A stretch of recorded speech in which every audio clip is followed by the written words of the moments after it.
वाट्या काढून न्यायचं, कोणीतरी यायचं हाताची बोट छाटायचं, कोणीतरी यायचं तलवारीच्या पात्यानं मांसाचे लगदे कापायचं, कुत्र्या गिधाडांना खाऊ घालायचं.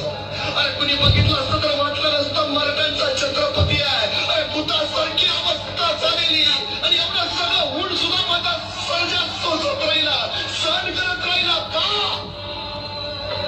आपण शिवछत्रपतींचे पुत्र आहोत.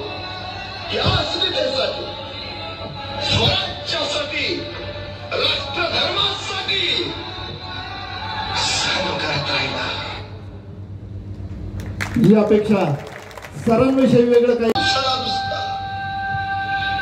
कुणीतरी यायचं गुडघ्याच्या वाट्या काढून न्यायचं, कुणीतरी यायचं हाताची बोट छाटायचं, कोणीतरी यायचं तलवारीच्या पात्यानं मांसाचे लगदे कापायचं, कुत्र्या गिधाडांना खाऊ घालायचं. अरे कुणी बघितलं असतं तर वाटलं नसतं मराठ्यांचा छत्रपती आहे. अरे भूतासारखी अवस्था झालेली आणि एवढं सगळं होऊन सुद्धा माझा सर्जा सोसत राहिला, सहन करत राहिला का?